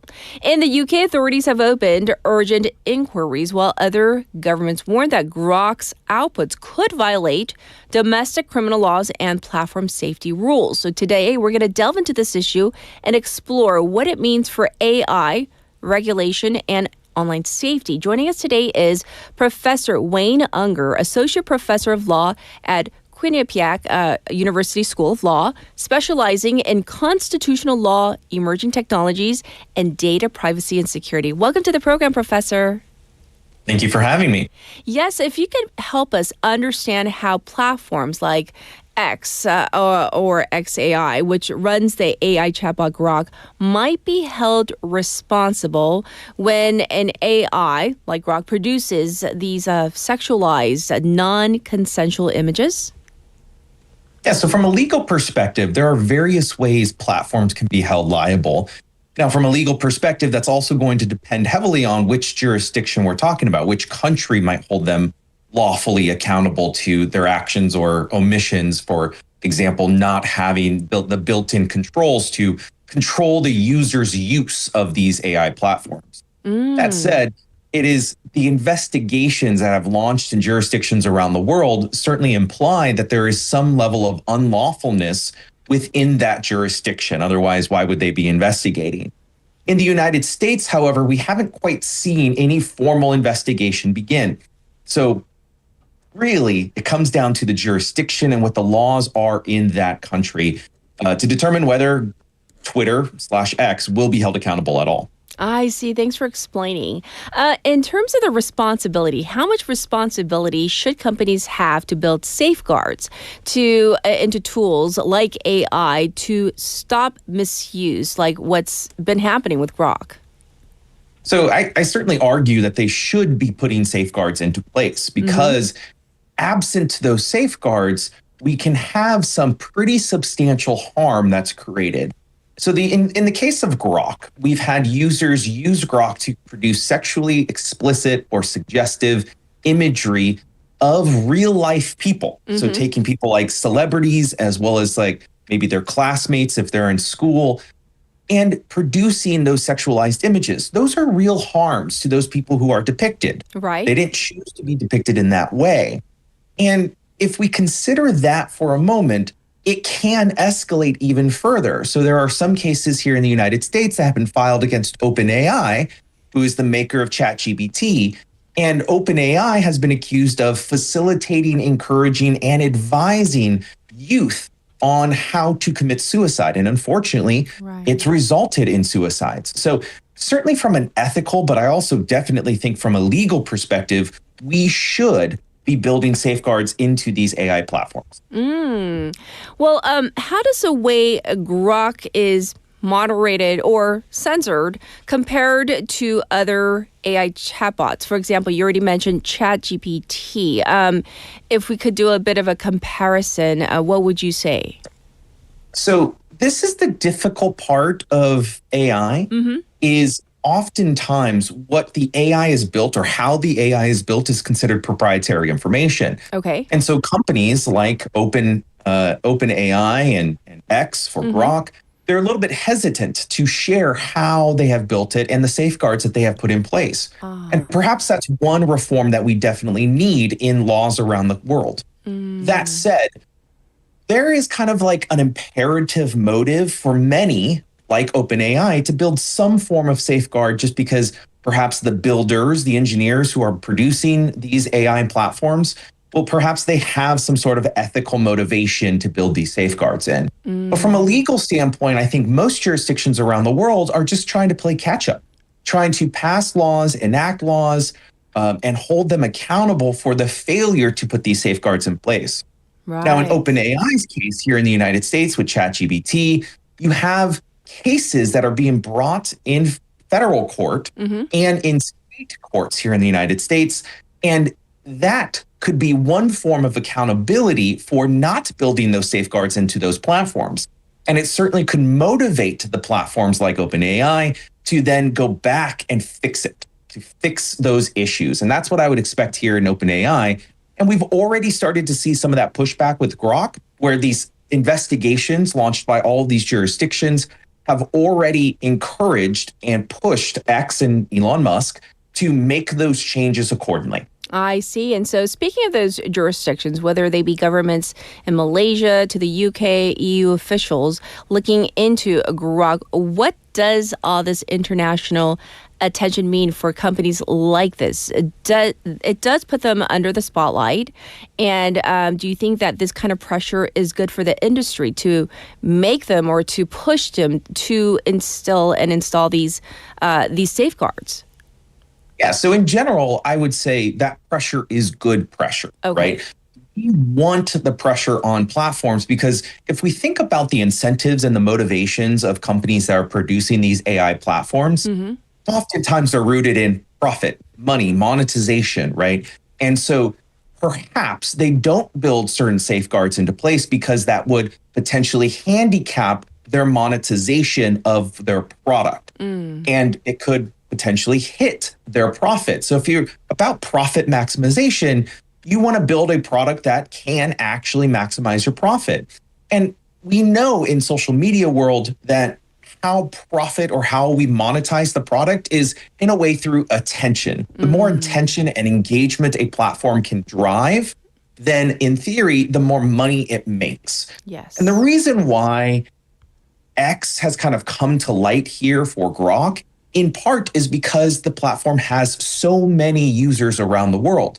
These problems, we've been talking about kind of how AI can be used to produce sexualized images or sexually suggestive images. We've been talking about it for 12 to 16 months now, but X has now put it at the forefront of the conversation given the reach that X has, the number of users that it has.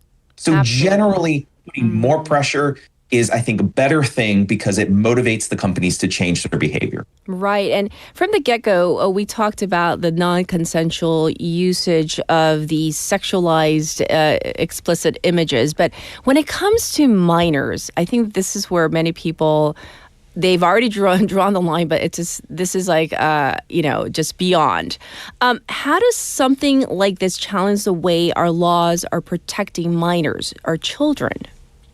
Sure. So again, I'll have to go back to, it depends on the jurisdiction if we think about it, right? So what protections are actually in place, of course, vary by jurisdiction. I can speak here in the United States where it is well recognized under the law that child pornography, child sexual abuse material is not protected speech under our free speech rights under our federal constitution. And I think that is generally the case in most jurisdictions that have some sort of legal protection related to artistic or kind of graphic imagery.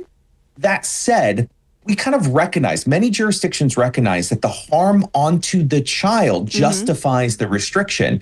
And I would hope that the pressure, again, globally on this and us saying, as a world saying, hey, Elon Musk, hey, X, we shouldn't build platforms that allow that to happen.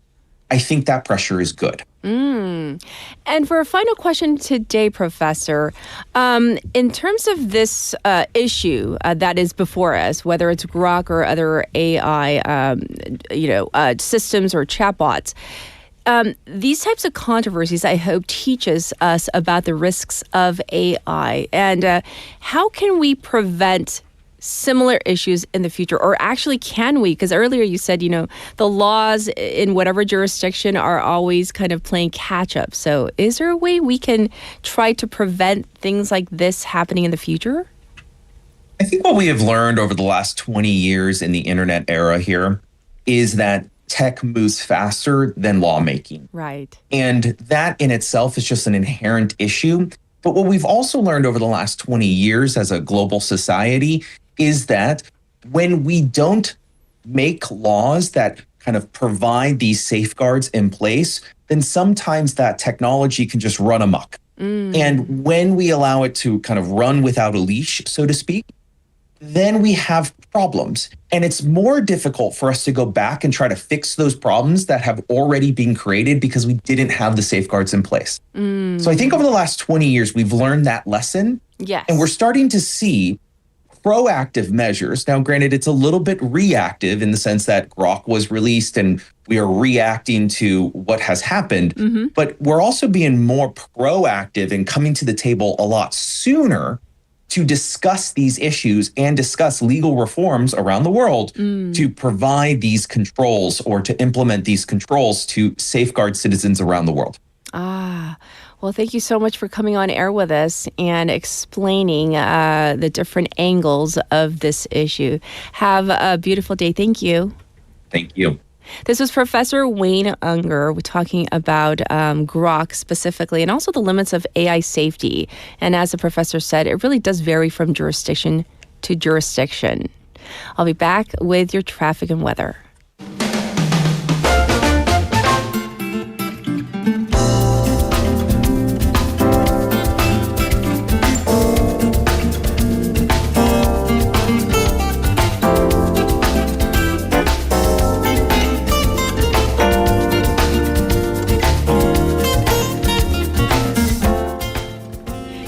It's time for your traffic update. There are two accidents to report on. First up on Yeonsuro from Shili three-way intersection to Busan Station right by exit 5 of the station. There's another accident on Suyeong Gangbyeon-daero from Banyo overpass to Senta Middle School. A 4-car vehicle collision right past the Suyeong Gangbyeon underpass. Please be aware of this area. It's backed up on the Dongso overpass from Kamjeon ramp to Kaegum. It's also busy on Mandok-daero from Mandok intersection to Mandok Cathedral. And there is congestion on the top portion of the Gwangan Bridge right now. It is -7 right now. Here in Busan, it's going to go all the way up to 0. We are under a cold wave effect preliminary report and a dry weather special report here in Busan. Let's be extra careful of fires. Across the nation, it is a sub-zero kind of day. -12 in the capital area with the wind chill making it feel even colder. Snow forecast around Jeolla and Jeju as well. This was your traffic and weather.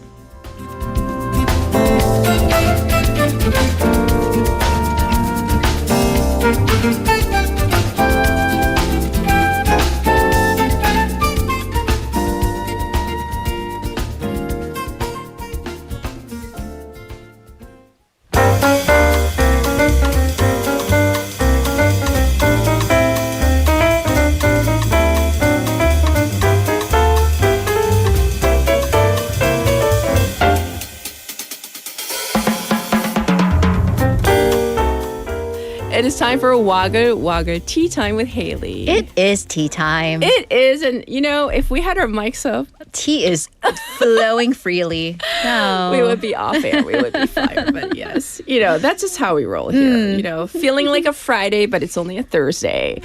Okay, first story. This is regarding Aegyung Industries having to recall its toothpaste over a particular chemical agent. Right. So the Ministry of Food and Drug Safety found this chemical agent, triclosan, in Korean we call it triclosan, in many. We're talking over 80% of Aegyung's imported toothpaste of the very popular brand 2080, so the 2080. The ministry said that triclosan was found in 754 out of the 870 batch numbers of the imported products in amounts of up to 0.16%, although it differed product by product. However, none in the domestically produced batch. Okay. Okay, so you keep on saying this word, triclosan. So what exactly is this? So it is a commonly used agent in toothpaste as a preservative, 방부제. It's known to be effective against gingivitis. However, in South Korea, it's been banned for several years due to concerns that it might cause endocrine disruption. Okay. In Europe and also other countries, triclosan may be used in toothpaste of up to 0.3% or less. Okay, and how did this chemical make its way into these toothpastes? Right, so for that, let's go to China, to this plant Domi that produced these toothpaste. Okay. According to the Food and Drug Safety authorities, Domi began using triclosan in April of 2023 to disinfect its machine. That's why trace amounts left on the machines, the residual chemicals made their way into the toothpaste. But the company is also under fire for not following recall procedures. Right. So according to the ministry, after it conducted an on-site inspection, it found that Aegyeong did not follow the recall procedures in time. It also didn't conduct proper product quality testing for imported products. Okay. So the authorities will take administrative action against the company. The authorities did note, however, that the levels of triclosan that were found were under the level that would be deemed risky or potentially damaging to the human body.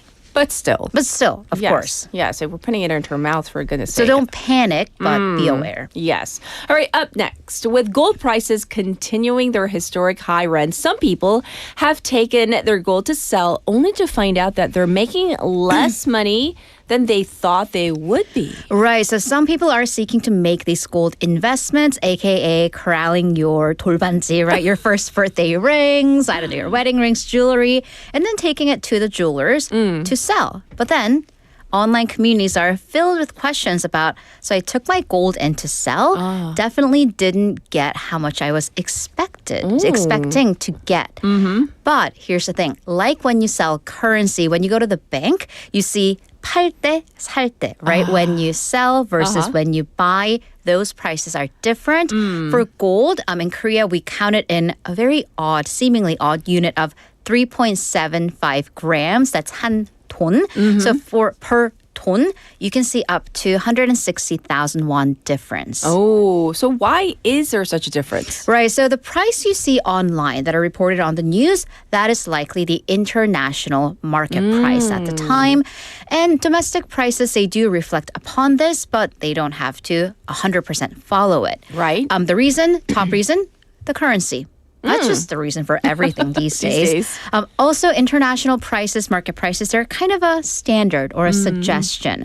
So think about gasoline. Okay. You see the price of the Brent or the Dubai crude for that day.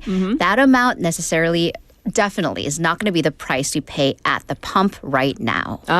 Okay, great analogy. And then the prices are different when you buy versus sell. Right, so the market price at major trading platforms, that's for 3.75 grams, again, 한 돈 for 24 karat gold. Okay. That currently, as of yesterday, actually was 971,000 won when you buy.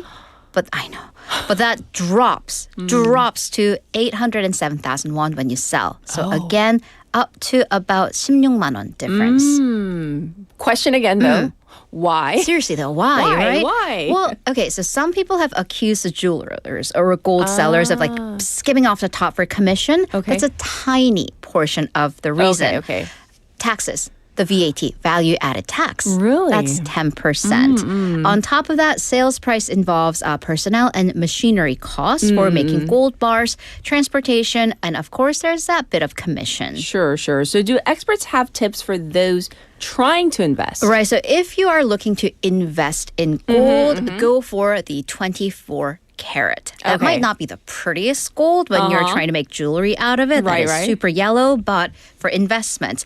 Also in a gold bar form, because that gold purity, if you have to, process that into jewelry, that's going to go down, making it less viable for investments. Okay. Buy certified gold from Korea Minting and Security Printing Corporation, Korea Gold Exchange, and other certified authorities. Sure. Also, gold is not necessarily an asset that you make quick profits off of, again, according to experts. So they're advising at least looking at it as a decade 1 decade, 10-year-long investment. Interesting. Oh, I feel schooled in gold now. All right, next is a history lesson. Actually, we're going to go to the next story after that. For a final story, we're going to tie back to our text topic, which is exercise. It is all about exercise. Yes. As you're probably setting out some exercise goals for the new year. Yes. But here's the tip. You might want to try new workouts, whether it be snowboarding, Pilates, ballet, because according to a research by a joint team at Harvard, Yonsei, and Chongqing University, the best way to live long is doing many different types of physical activity. It's all about diversity. Okay. So, do I have receipts? Of course I have receipts. So researchers looked at 2 large cohort studies with repeated physical activity. They looked at it for over 30 years. So, but though, like, because you want the one nice answer. What kind of exercise? One type. If you have to do one for the rest of your life, what would it be? To lower your risk of death, walk. Oh, walking. That's so nice though, right? Yeah, walking. It's easy to do. Because I know there's this huge debate about is walking better for you? Is running better for you? Right.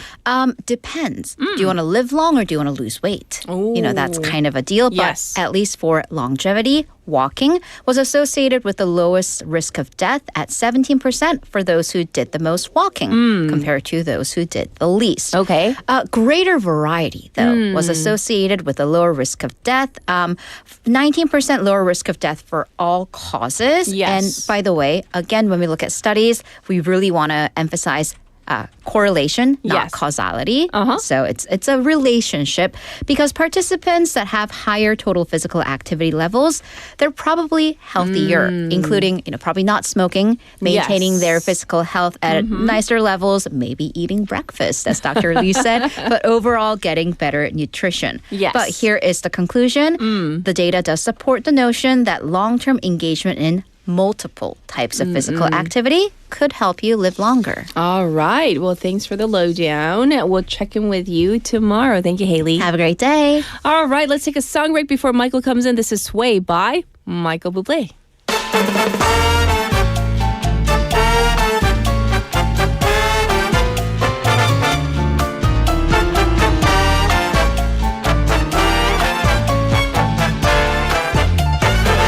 When marimba rhythms start to play, dance with me, make me sway. Like a lazy ocean hugs the shore, hold me close, sway me more. Like a flower bending in the breeze, bend with me, sway with ease. When you dance you have to be with me, stay with me, sway with me. Other dancers may be on the floor, dear, but my eyes will see only you. Only you have that magic technique. When we sway, I go weak.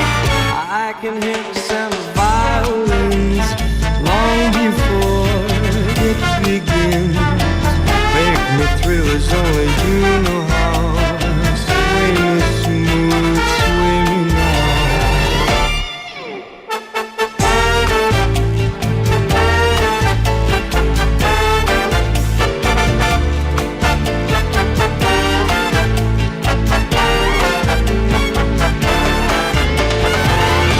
Other dancers may be on the floor, dear, but my eyes will see only you. Only you have that magic technique. When we sway, I go weak. I can hear the sound of violins long before it begins. Make me thrill as only you know how. Sway me smooth, sway me now. When marimba rhythms start to play, dance with me, make me sway. Like a lazy ocean hugs the shore, hold me close, sway me more. Like a flower bending in the breeze, bend with me, sway with me. When we dance you have a way with me, stay with me, sway with me. When marimbas start to play, hold me close, make me sway.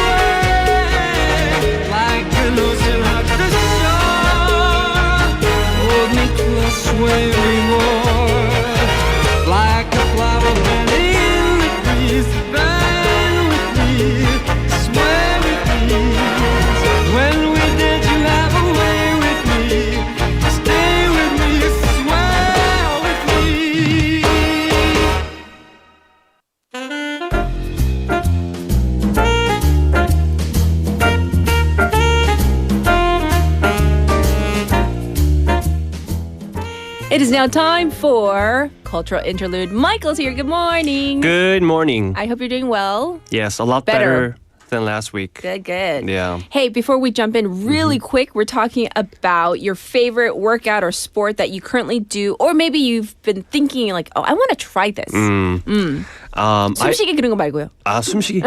숨쉬기 중요하긴 해요. 네. 중요하긴 한데. Yes. I used to swim. Ooh. 수영하는 걸 너무 좋아해요. I used to swim, and when I was living in Seoul, I used to go to the swimming pool like every 3 days. Really? Yeah, just to practice and stuff. It was good. It really makes you feel good. Yeah, absolutely. Yeah. It's a full body workout. So. And then like you have to learn how to breathe under and how to let the air out of your nostrils and stuff. Right. And that sensation is really nice. 약간 코 청소하는 느낌이에요.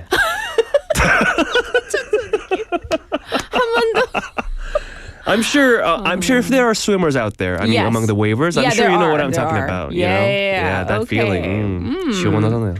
Yes, and so people are very. Layla was worried that you were gone forever, but no. He's been back. I signed my contract. Just last week. All right, let's jump into cultural interlude. Yeah. What do we have? So today, we're traveling the world. Oh, we are. Yes. Where are we going? But without leaving the studio. Obviously. Obviously. Yes. We'll be exploring how personality types, 그러니까 성향, 성격 스타일, differ across countries. 진짜요? Yeah, so you've probably heard of the MBTI. Oh, or yes. the Myers-Briggs type indicator. But in Korea, we just know it as MBTI. MBTI, right. So some people love it. They do. They're obsessed. I mean, Koreans, I think they love it. Yes. Many of them. Some people roll their eyes at it. But one thing's for sure, it's everywhere. It is. It's everywhere. So today we're asking a very fun question. Do different countries tend to favor different personality styles? Oh. And if so, why? So interesting. I love the question, the premise, what we're going to explore today. Yeah. Well, before we dive into the specific countries, maybe you can explain why personality traits or patterns might differ by country. Sure. So while MBTI doesn't measure culture directly, culture strongly influences behavior, values, and self-perception. So that means it affects how people answer personality tests. Okay. Education systems, workplace norms, family structures, even what's considered polite or successful. True. All push people toward certain traits. So when large numbers of people take MBTI tests, yes, patterns start to emerge. So maybe less about the DNA, more about like social expectations and perceptions. Yeah. Okay. So culture is like the background music playing while your personality develops. All right, people starting to chime in already. Umberto saying ISTJ here. So ISTJ, all right. I love it. Post your MBTI while we're talking, of course. So let's start with South Korea. Yeah. So South Korea, the most commonly reported MBTI type is INFP. Oh, okay. So INFP, introverted, intuitive, feeling, and perceiving. So often, so we can summarize this as in one word, the idealist or the dreamer. So in Korea, many people place strong value on personal beliefs, emotional depth, and meaning, even within a highly competitive society. So in Korea, that's why some believe that religion takes a big value in Korea, and people, because they want to believe in things. Yes. And many times religion works for them. Right, but on the other hand, like it's kind of a little bit of a contradiction, like the intense competition that we know everywhere in Korea, with kind of like the idealists as well. A little bit of a contradiction, right? Exactly, and I think that's where the humor comes in. So imagine an INFP Korean student saying, I want to follow my dreams. But my dreams are stressed about disappointing my parents. I get it. The I can see the contradiction. connection. Yeah. 현실적인 문제가 늘 있지만 그래도 마음속에는 꿈이 있다. 무언가. 자기만의 생각이 있고 있는데 It's weird. So No, but I think it kind of hits us here because it's like, it's so true. Yeah. Not in all cases, but in some cases. Not all yeah. cases, but like many people can definitely relate to what I'm saying, right? Yes. So Korea also shows a strong preference for feeling types. So F, Can we ask what yours is? Mine is ENTP. ENTP. So I'm not a feeling type of guy. I'm more of a what do you call it? Like intuitive guy. So Okay. I'm more of a problem solver. But when it comes to feeling types, Yes. it's more about empathy. It's more about relating, being okay. able to relate with someone emotionally. So emotional awareness, harmony, Right. it matters a lot in Korea. Even if they're sometimes hidden behind polite silence. Polite silence. I love that. So, like we have K-pop stars crying, Yeah. but beautifully. Yeah, on camera. And I'm sure there's a reason behind it. I'm sure many of the idols here are Fs. Yes. I think. Okay, let's go to the U.S. Yeah. So U.S. the most common type is surprisingly. Yes. Because you would think they would be extroverts. I definitely thought it was going to be an E. But no? it's ISTJ. Oh, Umberto, you're in the right, country. So yes. And our PD님 is also ISTJ. She claims she is, but Haley and I are convinced. I don't believe her either. No. Because Haley and I are so 대문자 ESTJ, and we feel like she's a baby E. Like 소문자 E. But not I. I don't know Not about the I. I mean, yeah. Yes. I mean, 아이처럼 느껴지는 사람들이 있는데 PD님 좀 아닌 것 같은데. 지금 미국 가고 싶어서 이제 그냥 신나서 그런 거예요. 피디님 절대 아니라는 절대 아예 아니라고. 절대라고 얘기 안 해요. 아이들은. You know what I mean? 그쵸. Yeah. 예. So, just to get back to the story. Yes. United States, ISTJ, right, practical, responsible, rule-following, the logistician. ISTJs love structure, checklists, and doing things the correct way. Right. Completely opposite of me, myself. I am such a STJ, but I'm an E as well. Right, like people who read the instructions manual before using a toaster. I will read instructions a couple times before I do Really? something. Yeah. Yeah. The first thing I throw away as soon as I open the box is the instruction manual. I try to figure things out myself. Oh, really? Yeah. ENTP. That's so. That's so painful to me. Just hearing it. Just hearing throwing out the instructions. Yeah. So in American culture, Yes. traits like reliability, efficiency, and productivity are highly rewarded. Okay. So that naturally aligns with ISTJ values. Yeah. Okay, we're gonna jump to Japan. What's the most common MBTI there? Japan is interesting. So the most common type reported is INFJ. I don't think I've met a lot of INFJs around me. It is actually one of the rarest MBTI types in the world. But surprisingly, very common in Japan. Okay. INFJs are intuitive, idealistic, and also deeply concerned with social harmony. But that last part that makes kind of sense. Yeah, 그냥 너무 it sounds so Japanese. Right. In the best way possible. Yes, Right. Yeah. Yes. So INFJs are great at reading the room. 그 뭐라지 눈치 게임을 너무너무 잘하는 거죠. In Japan, reading the room isn't a skill; it's a survival strategy. It's pretty understandable because a lot of Japanese friends that I know, they tend not to talk too much in social settings, but they understand what's going on. Right, and like on the subway, it's like dead silent. Yeah, so super silent. Super silent. Airplanes and stuff, like they're super silent. It's a whole new world. So, okay. Yeah, so an INFJ, another example, in Japan, is like walks in. So an INFJ walks into a meeting.